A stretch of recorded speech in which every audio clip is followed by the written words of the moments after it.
नमस्कार दोस्तों, मैं हूं डॉक्टर सुब्रत और आज हम बात करेंगे एक ऐसी समस्या जिसको हम पेप्टिक अल्सर बोलते हैं। लगभग दुनिया भर में करोड़ों लोग इसी बीमारी से परेशान हैं क्योंकि शुरुआती दौर में लोग इसे गैस या पेट की जलन समझ के इग्नोर कर देते हैं, लेकिन ये कई बार बहुत ही गंभीर समस्या पैदा कर देती है। तो हम यहाँ समझेंगे पेप्टिक अल्सर क्या है, कैसे होता है, क्यों होता है किसी को, इसका कारण, लक्षण, इलाज और सबसे जरूरी इसके बचाव के बारे में। तो वीडियो को शुरू से लास्ट तक ज़रूर देखें। मेरा मानना ये है कि आप अपनी बीमारी को अगर अच्छे से समझेंगे, तो ही उसको 50% मेडिसिन के साथ और 50% पर्सनल केयर के साथ आप उसको 100% के साथ ठीक कर सकते हैं। तो सबसे पहले आप ये समझिए कि पेप्टिक अल्सर होता क्या है। एक ऐसा घाव जो हमारे पेट में, हमारे ईसोफेगस जो गले से लेके पेट तक की नली होती है, उसको ईसोफेगस बोलते हैं। या फिर हमारे ड्यूोडेनम में जो शुरुआती छोटी आंत होती है, उस जगह पे अगर किसी तरह का घाव होता है, तो इस कंडीशन को हम पेप्टिक अल्सर बोलते हैं। जनरल तौर पे क्या होता है कि हमारे पेट में एसिड निकलता है, बहुत ही दमदार एसिड होता है जिसको हम हाइड्रोक्लोरिक एसिड बोलते हैं, HCl बोलते हैं। और हमारे पेट में डाइजेस्टिव एंजाइम होते हैं जैसे पेप्सिन और भी कई सारे होते हैं। तो ये सारे क्या करते हैं कि हमारे पेट में गए खाने को हजम करते हैं। लेकिन हमारे खुद के आँत को, हमारे खुद के पेट को वो हज़म नहीं कर पाते, क्योंकि वहाँ पे एक प्रोटेक्टिव बैरियर होता है, प्रोटेक्टिव फैक्टर होता है, जो हमारे पेट को बचाता है। जैसे मैं अगर हाथ पे कोई ऑयल लगा दूँ, कोई तेल लगाऊँ, वहाँ पे पानी डालूँ, तो उस पानी का असर हमारे हाथ पे नहीं होगा, क्योंकि तेल लगा है, उसके कारण वो स्लिप हो जाएगा। बाकी जैसे पानी नहीं, और भी बहुत सारी चीज़ें लगाऊँ तो।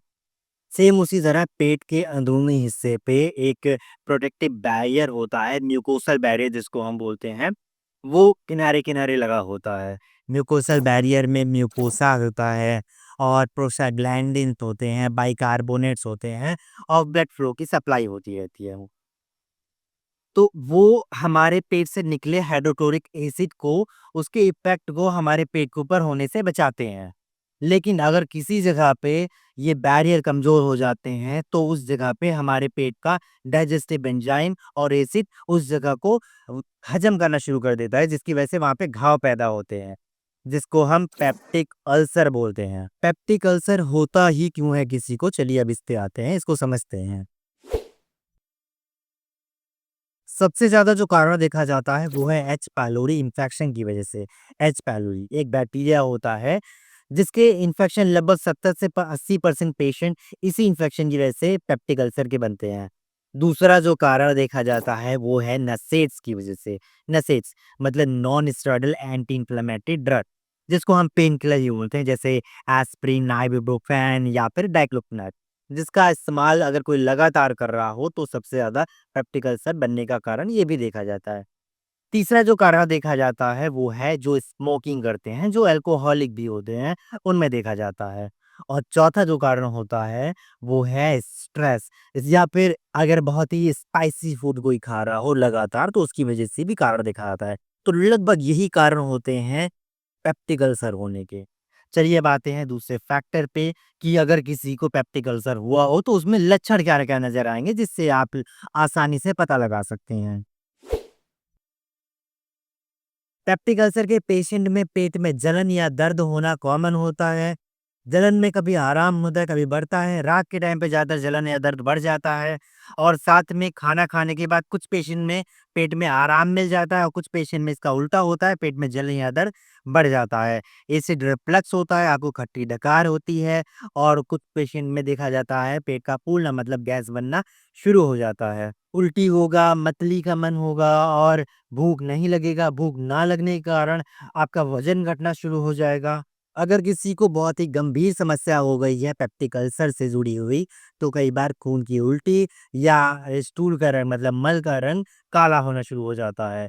अच्छा, कुछ केसेस में ये देखा जाता है कई बार अचानक ये मतलब साइलेंट होता है, तो अचानक से ब्लीडिंग या परफोरेशन स्टार्ट हो जाता है। तो अगर ऐसे लक्षण किसी पेशेंट में दिखाई देते हैं, तो हम डायग्नोसिस करते हैं, कुछ टेस्ट करवाते हैं, जिसके थ्रू इसको क्लियर किया जाता है कि ये पेप्टिक अल्सर है कि नहीं है। चलिए अब आते हैं इसके डायग्नोसिस पे। पेप्टिक अल्सर को ज़्यादातर हम लक्षण के आधार पे ही डायग्नोस कर लेते हैं और ट्रीटमेंट चालू कर देते हैं। लेकिन अगर कुछ पेशेंट में कंडीशन थोड़ी-सी ज़्यादा गड़बड़ है तो सबसे बढ़िया जो टेस्ट होता है वो है एंडोस्कोपी टेस्ट। इसमें आपके मुँह के थ्रू पेट में एक दूरबीन डाला जाता है जिससे डायरेक्ट आपके घाव को, उस अल्सर को देखा जाता है। अच्छा, और दूसरा टेस्ट जो होता है वो है एक्स पाइलोरी टेस्ट, जिसमें यूरिन ब्रेक टेस्ट करवाया जाता है, स्टूल एंटीजन टेस्ट भी करवाया जाता है और रैपिड यूरिन टेस्ट भी करवाया जाता है। अच्छा, कई बार अगर एनीमिया की कंडीशन होती है तो हम ब्लड टेस्ट भी करवाते हैं। बेरियम एक्स-रे भी होता है जो पहले बहुत ज़्यादा होता था लेकिन अब बहुत ही कम होता है।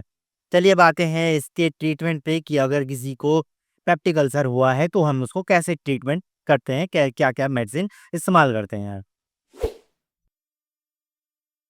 अगर किसी को पेप्टिक अल्सर हुआ हो तो उस पेशेंट में कुछ मेडिसिन चालू की जाती है। जैसे हम उन पेशेंट में पीपीआई देते हैं जिसको हम बोलते हैं प्रोटॉन पंप इन्हिबिटर। अब इनमें दवाइयाँ कौन-सी होती हैं जैसे इसोमेप्राज़ोल, पेंटाप्राज़ोल, ओमेप्राज़ोल। इसको खाना खाने से आधा घंटा पहले दोनों टाइम दिया जाता है और साथ में एस2 रिसेप्टर ब्लॉकर दिया जाता है जिसको हम जैसे रेनिडिडिन, फैमोडिडिन ये सब होता है।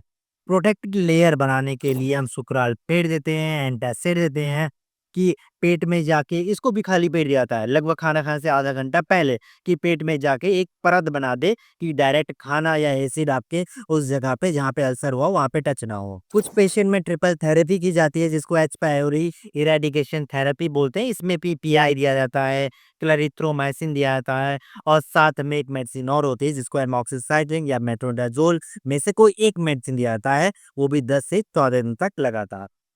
अच्छा, कुछ पेशेंट में जैसे परफोरेशन होता है, ब्लीडिंग होती है बार-बार, तो उसमें सर्जरी की ज़रूरत पड़ती है। बहुत ही रेयर होता है, लगभग ही कुछ पेशेंट को ज़रूरत पड़ती है।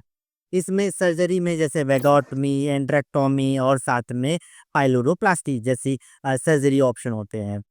अच्छा, सबसे ज़्यादा ज़रूरी है लाइफ़स्टाइल मॉडिफ़िकेशन। अगर स्ट्रेस बहुत ज़्यादा ले रहे हैं, तो स्ट्रेस कम करें। अगर स्मोकिंग या अल्कोहलिक आप हैं, तो उसको बहुत ही कम करें, ना के बराबर कर दें। बहुत देर तक खाली पेट ना रहें, मसालेदार खाना ना खाएँ। इन सब बातों का आपको ध्यान देना बहुत ही ज़्यादा ज़रूरी है। अगर आप पेप्टिक अल्सर के पेशेंट हैं, तो सबसे ज़्यादा ज़रूरी चीज़ क्या होता है कि आपको डाइटिंग का ध्यान देना। आपको क्या खाना है, क्या नहीं खाना है, क्या अवॉइड करना है, ये सारी बातें आपको जानना बहुत ज़्यादा ज़रूरी होता है।